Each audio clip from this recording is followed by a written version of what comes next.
Se no seu laudo apareceu a expressão hérnia de disco extrusa, talvez você tenha levado um susto. E provavelmente a primeira pergunta que veio à sua cabeça foi: isso é grave? Eu vou precisar operar? Mas existe uma informação importante. A palavra extrusa sozinha não determina se você precisa de cirurgia. Nesse vídeo aqui, eu vou explicar exatamente o que significa uma hérnia extrusa, por que ela pode causar sintomas tão intensos, quando pode melhorar e quais as situações a cirurgia realmente entra em discussão. Eu também vou explicar uma coisa que surpreende, às vezes, muitos pacientes. Em determinados casos, o fragmento herniado ele pode diminuir ao longo do tempo. Ele pode ser reabsorvido. Mas isso não significa que toda hérnia extrusa vai desaparecer, nem que você deve simplesmente esperar isso acontecer sozinho. E o que é uma hérnia extrusa? Eu vou pegar aqui um modelo anatômico ilustrativo que a gente tem que começar pelo conceito, né? Entre as vértebras existem os discos intervertebrais que funcionam como amortecedores.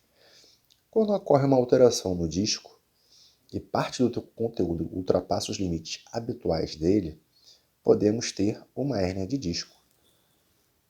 Entendeu? É essa parte daqui. Ele sai de onde ele deveria estar. Ela faz um abalamento, depois uma protusão, que é uma hérnia pequena, e depois uma extrusão, que é uma hérnia grande. E o que acontece na extrusão?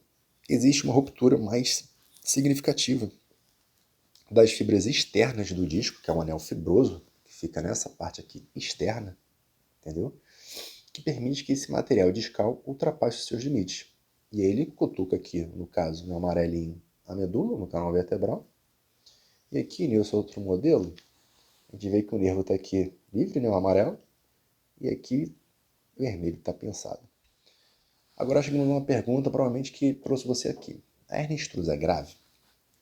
Não podemos responder apenas olhando por essa palavra, que está em laudo. Uma hernia extrusa pode ser clinicamente importante, especialmente se estiver comprimindo uma estrutura nervosa, ou seja, o nervo. Mas o fato de ser extrusa não significa automaticamente que o paciente precisa de uma cirurgia. O tipo da hérnia é uma informação. A condição do paciente é o que orienta a decisão. E por que ela pode causar dor, né? Cadê o do nervo comprimido aqui? Uma hérnia, ela pode produzir sintomas por diferentes mecanismos. O primeiro aqui, ó, de forma bem simples, ela irrita o nervo, o material do disco pode irritar a estrutura nervosa, ela fica ali inflamando, causando uma irritação, né? Ou seja, ou também uma compressão, dependendo da localização, pode haver uma compressão na raiz nervosa, você estreita ela, e tem um processo inflamatório. Também podem existir componentes inflamatórios químicos associados a essa irritação da raiz. É por isso que uma hérnia lombar pode produzir sintomas como dor irradiada para perna e pé, formigamento ou alteração na sensibilidade, além de fraqueza. Quais são os sintomas que a gente tem que prestar atenção também? Em relação a uma escala mais visual para vocês, o mais comum é a dor lombar e a dor irradiada para a perna, a famosa dor ciática. Um formigamento, uma alteração na sensibilidade, você passa e não sente direito. E a gente tem que começar a prestar atenção quando o que acontece? Quando tem uma perda de força, uma piora muito grande e progressiva na dor, uma dificuldade funcional muito importante, e tem que ficar assim, com a cautela extrema numa emergência, quando tem uma alteração importante de força associado a sintomas de comprometimento grave de raiz nervosa, e especialmente alteração urinária e intestinal. Começa a perder xixi e número 2. E a perda da sensibilidade da região do períneo, que é uma emergência médica, é a síndrome da cauda equina. E a hernia extrusa, ela pode desaparecer? Muita gente pergunta isso. E o que surpreende muitos pacientes? Ela pode diminuir, desaparecer? Em alguns casos, sim. E qual é o conceito que a gente tem que pensar? Da reabsorção espontânea. O organismo, ele pode, ao longo do tempo, ele reduzir ou até reabsorver parte desse material herniado. Como é que funciona? Tem uma extrusão que é grande e vai tendo uma redução progressiva, vai tendo um fragmento ali menor, que vai virando uma protusão e tem uma melhora clínica importante. Mas o que acontece? Isso não significa que toda a hérnia extrusa ela vai desaparecer, tá? E também não significa que uma pessoa com sintomas neurológicos importantes deva simplesmente esperar isso acontecer. Até porque quando está com muitos sintomas, às vezes não consegue esperar. Tem que fazer uma abordagem maior logo. Então, o que a gente faz? Só espera? Não. A decisão depende do quadro clínico do paciente. Vamos pensar em 3 pacientes hipotéticos. O paciente 1, ele tem uma dor que é controlável, não tem fraqueza e tem uma melhora progressiva devagar ao longo do tempo. Pode existir espaço para um tratamento conservador e acompanhamento. E o paciente 2, ele tem uma dor intensa, persistente, tem uma limitação importante e não tem uma melhora boa. E aí acaba que o quê? Ele precisa de uma avaliação especializada para definir melhor essa estratégia. Tem que ir no especialista para ver se precisa de cirurgia, infiltração. E agora o outro paciente tem um déficit neurológico, tem um sintoma progressivo, indo quase para uma emergência. A situação muda completamente. E a avaliação deve ser urgente. Essa comparação ela é excelente, é mais para compreensão, para ter essas diferenças de apresentações. E quando operar? Quando é que eu considero uma cirurgia? Não diga assim, ó, quando existe hérnia extrusa. Isso não existe. É quando tem um déficit neurológico importante e progressivo, especialmente quando a perda de força está piorando. 2. Na síndrome da cauda equina, que são sinais de emergência. Alterações urinárias ou intestinais associadas. E associadas a alterações neurológicas compatíveis, né, que exigem uma avaliação urgente. E 3. Uma dor irradiada, persistente, incapacitante. Em determinados pacientes, ele pede para arrancar a perna fora. Quando a dor permanece intensamente e é incapacitante e não melhora com o tratamento que você está abordando, conservador. Aí a gente pensa em cirurgia. E tem que ter uma correlação clínico-radiológica. A imagem precisa fazer sentido para o quadro do paciente. Eu não opero na palavra que está no laudo, a palavra extrusa. Eu avalio o paciente que tem uma hernia extrusa. Eu opero o paciente. Entendeu? Agora, quando não operar também. Vamos falar de uma coisa extremamente importante. Quando uma hérnia é extrusa, pode ser tratada sem cirurgia.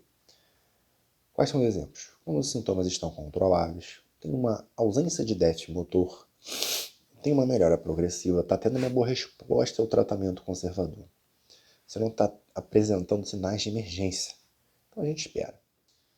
A presença de uma hérnia extrusa na ressonância não é sozinha uma indicação cirúrgica. Agora, o tratamento conservador, como é que funciona? Vamos com calma, tem que ter paciência, fé, tem que acreditar que vai melhorar. A gente tem que fazer uma avaliação individual do paciente, ver o controle da dor, fazer uma manutenção, retornar progressivamente, devagar às atividades, fazer uma fisioterapia orientada, quando está indicada, exercícios orientados, supervisionados e o acompanhamento médico, além de outras intervenções se for necessário. O objetivo ele não é simplesmente esperar a hérnia sumir. O objetivo é controlar os sintomas, preservar a função e acompanhar a evolução. E o que o paciente mais deve acompanhar? Normalmente eu gosto de fazer um checklist de hérnia extrusa. Se você recebeu esse diagnóstico de hérnia extrusa, extrusão discal, existem algumas perguntas importantes para fazer. Primeiro, eu tenho perda de força? Segundo, a minha força está piorando? O pé está ficando pesado? 3. A dor está melhorando ou piorando? 4. A dor permanece, desce para a perna ou fica mais na lombar? 5. Existe alteração na sensibilidade? 6. A imagem mostra alguma compressão de alguma raiz nervosa? Imagem da ressonância magnética, né? Raramente na tomografia. 7. Existe correlação entre exame e sintoma? 8. Meu tratamento está funcionando, ele está melhorando? Tem que pensar nisso daí. Vai preenchendo que vai ajudando bastante. Quais são os mitos? O mito 1 é o seguinte: hérnia extrusa sempre precisa operar. É falso.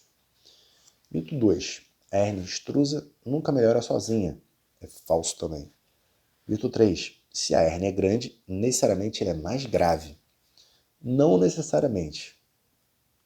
Mito 4. Se a dor melhorou, a ressonância precisa estar normal. Não necessariamente também. Às vezes ela só diminui um pouquinho, ou então até fica a mesma coisa. Agora, se você lembrar de apenas 4 coisas desse vídeo, lembre disso aqui. 1. Extrusa descreve uma característica da hérnia. 2. Nem toda hérnia extrusa precisa de cirurgia. 3. Algumas podem apresentar redução ou reabsorção ao longo do tempo. E 4. A decisão depende dos sintomas, exame neurológico e imagem, além da evolução, decisão de operar ou não. E o que acontece? A ressonância ela mostra a anatomia. Quem determina a conduta é a integração entre o exame, a ressonância, o sintoma e o paciente. Se você recebeu o diagnóstico de hérnia de disco extrusa ou hérnia de disco proturosa ou abalamento e quer entender melhor quando existe indicação de cirurgia e quando podemos tratar sem operar, inscreva-se aqui nesse canal.